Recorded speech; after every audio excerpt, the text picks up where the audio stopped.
When awakening changes the company you keep.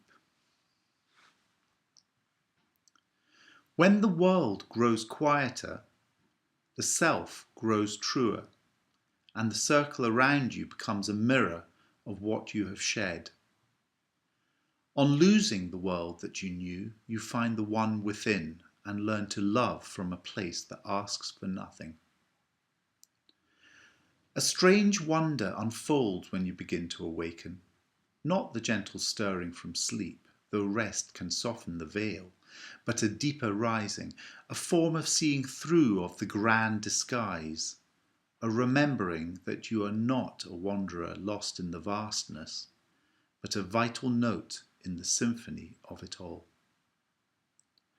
When this light first flickers within you, something subtle yet profound begins to shift.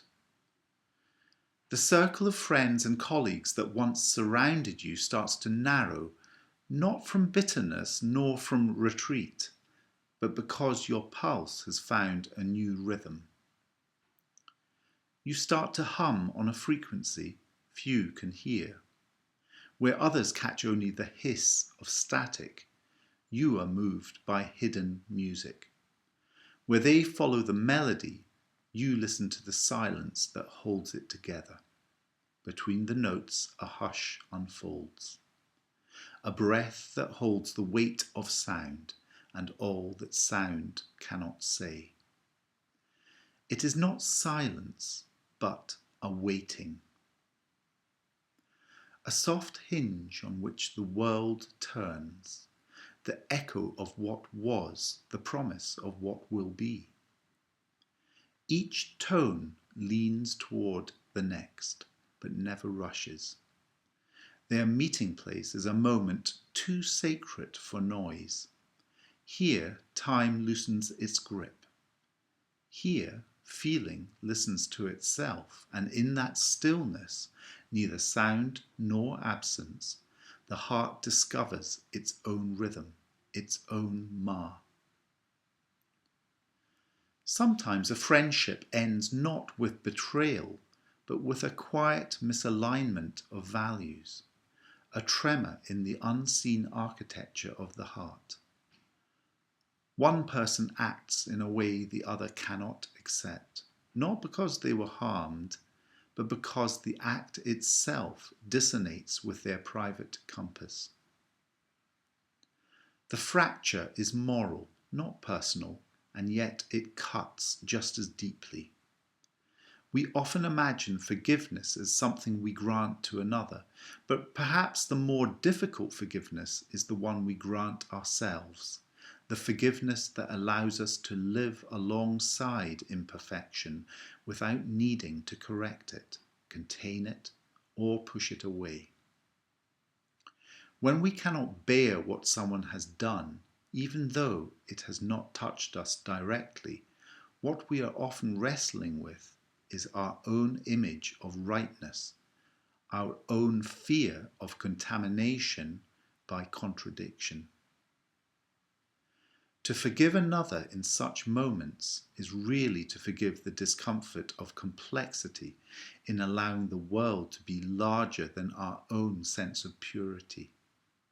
Some cannot do this, and so they step back, not from the person, but from the mirror that person has become. In that reflection, they see their own boundaries, their own moral architecture, fragile and luminous. There is no shame in this distance. Sometimes it is not a failure of love, but a gesture of truth, or a way of saying, I must remain faithful to the music I alone can hear. But sometimes, too, the silence that follows is the sound of a forgiveness that has not yet found its way home. The enlightenment from the feeling of awakening does not make one superior. To think that this awareness elevates you above others is just ego in a new guise. It is the same game of comparison, only replacing marbles for mantras. So your circles of community may grow smaller, not from superiority, but from a refusal to uphold shared illusions. Most human bonds are held together by quiet agreements. We call the sunrise a beginning and the sunset an end, but the sun is only moving. We name the climb struggle and the view reward, yet the mountain is neither. Success is measured by levels unlocked in a game, security by sums in a ledger, happiness by the arrival of something sought. However, the reality is that things are not what we make of them, they simply are. It is we who turn them into stories, and when clarity arrives, the agreements lose their weight. The pages turned lead to nowhere, for there is nowhere to reach as you are already here. Speak this aloud to old friends, and you will see the dissonance in their gaze. They may think you mad, and in some sense you are. You have stopped playing the game they still believe in. It is like calling a rainbow water droplets refracting light. Scientifically, this is true, but it kills the wonder. Awakening is not elevation, it is unveiling. Not conquest, but seeing things as they are. The world keeps its forms and rhythms, but the weight we give them dissolves. You are neither higher nor lower. You are simply awake, simply present, simply here. As awakening deepens, the chatter that once filled your hours begins to feel hollow. Complaints about work and bosses and boasts of possessions and the holiday experience are rarely what they seem. Your friend's irritation is less about the work than about the resistance to what is. Your colleague's new Dior suit carries a quiet ache, a longing for significance in a universe that cares little. You might point these truths out, but you soon learn that few truly wish to awaken. Familiar dreams, comforting even in their shadows, hold a strange allure. And so you begin to cherish authenticity above ease. You stop pretending. You stop nodding when you disagree. You stop laughing at jokes that elicit nothing. You stop filling silences with empty words, not from defiance, but because falseness tastes like ash once truth has passed your lips. Silence becomes a rare and precious gift. Most seek to fill every pause with conversation about the weather, recycled opinions, the latest drama.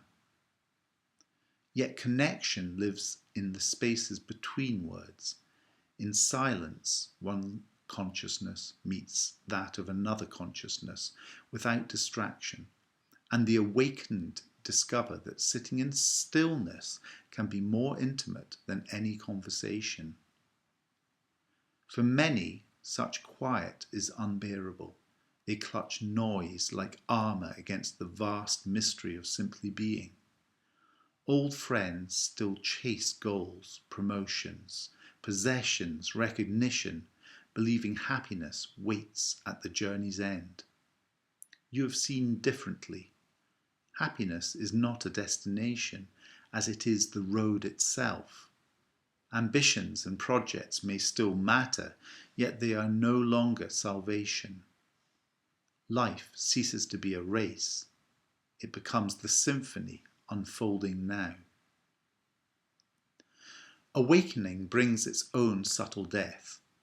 The self you once clung to, your story, your resume, your opinions, reveals itself as costume.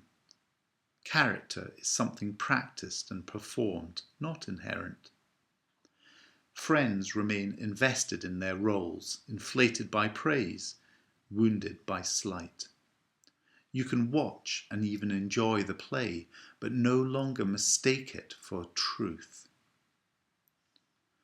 Aloneness and loneliness separate themselves in stark clarity. Loneliness is the ache of separation, whereas aloneness is the recognition that you are the universe experiencing itself from one perspective. You require no one to complete you, and this means that companionship becomes joy, not necessity. Yet, this wholeness makes you a stranger to those still seeking validation in others. Love offered without illusion can be unsettling. Tribal loyalties such as my country, my religion, my team reveal themselves as games, and by stepping aside, you become unreliable in a world built on collective delusion. You no longer dwell in the past or reach desperately toward the future. Life happens only in the present. Sit in a cafe and you will hear most conversation orbiting nostalgia or anxiety. Fully present, you contribute less to the performance, but what you offer instead is depth. Solitude transforms from isolation into foundation. Having met yourself in silence, you understand that your own company is not a refuge, but a home. Life unfolds without your micromanagement. You release the need to shape reality, relax into possibility, and offer presence instead of panic, acceptance instead of analysis, a generosity that can appear uncaring to those still trapped by control. Mortality too becomes a friend, not in gloom, but as a light that makes each breath luminous. Knowing that everything passes frees you to live fully. Most live in polite denial, so your calm can unsettle, even frighten. Yet this does not dull love, rather it deepens it. Love no longer demands, trades, or seeks validation. It simply recognizes itself in all beings. And yes, such love can overwhelm. What remains is simple. You cease to persuade or preach. You live your understanding. Your circle may shrink, but it is richer. Friendships that endure are grounded in truth, not convenience. Awakening is no destination, it is a doorway to a deeper journey. Time alone is no loss, for solitude is never loneliness. You are the universe observing itself, the infinite wearing the mask of the finite. Once this is known, the count of friends becomes a question both irrelevant and wondrous.